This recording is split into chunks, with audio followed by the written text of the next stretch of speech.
तीन आड़ू। एक समय की बात है, एक राजा रहता था जिसकी एक बेटी थी। वो बहुत सुंदर थी, लेकिन बहुत मनमानी करने वाली।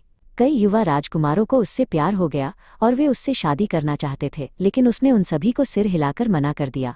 अंत में निराशा में उसके पिता ने उससे कहा, आखिरकार तुम किसे शादी करना चाहती हो ये तुम्हें कैसे पता चलेगा? मैं उससे शादी करूंगी जो मुझे क्रिसमस पर पेड़ से तोड़ा हुआ एक सुंदर पका हुआ आड़ू लाएगा, उसने कहा। ये बात जल्द ही पूरे राज्य में फैल गई और हर कोई कहने लगा, इसका मतलब तो ये हुआ कि वो कभी किसी से शादी नहीं करेगी। उस देश में एक अच्छा आदमी रहता था जिसके 3 बेटे थे। सबसे बड़ा मोची था, दूसरा दर्जी था और सबसे छोटा शाही रसोई में एक रसोई सहायक था। क्रिसमस की पूर्व संध्या पर ऐसा हुआ कि बूढ़ा पिता एक जंगल से गुजर रहा था और उसे आश्चर्य हुआ जब उसने एक पेड़ की शाखा से 3 शानदार पके हुए आड़ू लटके हुए देखे। उसने जल्दी से उन्हें तोड़ा और घर लौट आया। उसने अपने सबसे बड़े बेटे को बुलाया और उसे एक आड़ू दिया। अपने सबसे अच्छे कपड़े पहनो और इसे तुरंत राजकुमारी के पास ले जाओ, उसने कहा। युवक ने वही किया जो उससे कहा गया था। उसने आड़ू को एक सुंदर टोकरी में रखा और उसे राजकुमारी के पास ले जाने के लिए निकल पड़ा। जंगल से गुजरते हुए वो एक अजीब बूढ़े आदमी से मिला। तुम्हारी टोकरी में क्या है? बूढ़े आदमी ने पूछा। इससे तुम्हारा कोई लेना देना नहीं है, युवक ने असभ्यता से उत्तर दिया और अपने रास्ते चला गया। जब वो महल पहुंचा तो उसने राजकुमारी को टोकरी भेंट की। उसने उसे खोला और आड़ू को ढकने वाले पत्तों को हटाया, लेकिन अपने डर के मारे उसने पाया कि फल सड़ा हुआ था, देखने और छूने में अप्रिय। राजा बहुत क्रोधित हुए और आदेश दिया कि युवक को सजा के तौर पर पीटा जाए। दुखी और दब्बू होकर युवक घर लौटा और उसे जो कुछ हुआ वो सब बताया। तब पिता ने अपने दूसरे बेटे को बुलाया और उसे एक आड़ू दिया। अपने सबसे अच्छे कपड़े पहनो और इसे राजकुमारी के पास ले जाओ, उसने कहा। युवक ने ऐसा ही किया और जंगल से गुजरते हुए वो भी उसी अजीब बूढ़े आदमी से मिला जिसने उससे पूछा कि उसकी टोकरी में क्या है। अपने काम से काम रखो, युवक ने असभ्यता से कहा और अपने रास्ते चला गया। जब वो महल पहुंचा तो उसने राजकुमारी को अपनी टोकरी भेंट की, लेकिन जब उसने पत्तों को हटाया तो उसने पाया कि आड़ू सड़ा हुआ और फफूंदी लगा हुआ था, जो देखने के साथ साथ सूंघने में भी अप्रिय था। ऐसे उपहार को राजकुमारी को देने की हिम्मत करने के लिए दूसरे युवक को भी सजा के तौर पर पीटा गया और वो भी दुखी और दब्बू होकर घर लौट आया। बूढ़े पिता ने तीसरा आड़ू निकाला और अपने तीसरे बेटे को दिया, उसे राजकुमारी के पास ले जाने के लिए कहा। वो भी जंगल से गुजरते हुए उसी अजीब बूढ़े आदमी से मिला। तुम्हारी टोकरी में क्या है? बूढ़े आदमी ने पूछा। मेरे पास एक अच्छा पका हुआ आड़ू है, युवा रसोई सहायक ने जवाब दिया।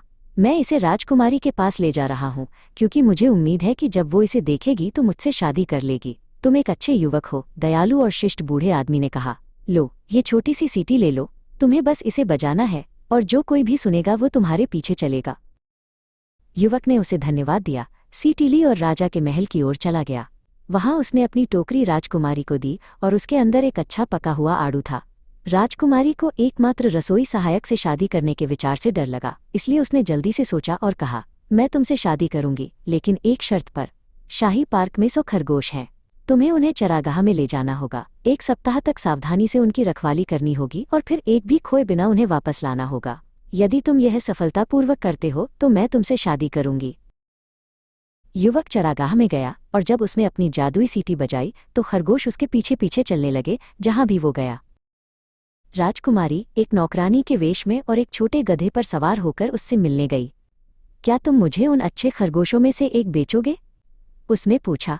नहीं, वे बिक्री के लिए नहीं हैं, युवक ने कहा।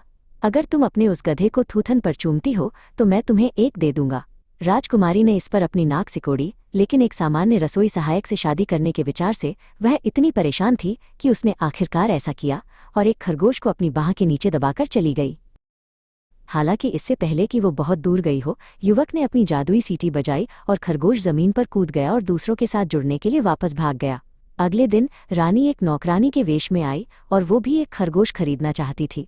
उसने उससे गधे की पूंछ को चूमने के लिए कहा। उसने ऐसा किया और एक खरगोश के साथ चली गई, लेकिन जब उसने अपनी सीटी बजाई तो वो भी लौट आया। बाद में राजा एक दूल्हे के वेश में आए। वो भी एक खरगोश खरीदना चाहते थे, लेकिन युवक ने कहा, पहले आपको अपने गधे के खुर को चूमना होगा। राजा ने ऐसा किया और एक खरगोश ले गए। जिस क्षण सीटी बजी वो खरगोश भी लौट आया। युवक 3 बोरों के साथ राजा के पास वापस गया। उसने अपने पहले आगंतुक की कहानी सुनाई, जिसने एक नौकरानी होने का नाटक किया था और खरगोशों में से एक को पाने के लिए अपने गधे को थूथन पर चूमने के लिए सहमत हो गई थी। जैसे ही उसने ऐसा किया, उसने अपनी सीटी बजाई और राजकुमारी बोरे में कूद गई। फिर उसने बताया कि कैसे एक नौकरानी उससे मिलने आई थी जो एक खरगोश खरीदना चाहती थी, और जब उसने अपनी सीटी बजाई तो रानी बोरे में कूद गई।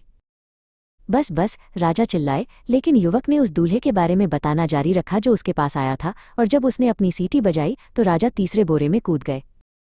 तुमने सच कहा, तुम तुरंत मेरी बेटी से शादी करोगे, राजा ने बहुत डरते हुए चिल्लाया। तो युवक ने उन्हें तीनों बोरों से बाहर निकलने दिया और शादी बड़े धूमधाम से व्यवस्थित की गई। राजकुमारी ने जल्द ही पाया कि उसे एक पति के रूप में इतना दयालु, चतुर और ईमानदार युवक मिला कि उसे एक रसोई सहायक से शादी करनी पड़ी। इसका उसे बिल्कुल भी अफसोस नहीं था। सच्चा मूल्य जन्म या सुंदरता में नहीं पाया जाता है, बल्कि दयालुता, साहस और विनम्रता में होता है। एक कोमल हृदय वो जीतता है जिसे अभिमान खो सकता है, क्योंकि केवल ज्ञान ही प्रेम को सच्चा बनाता है।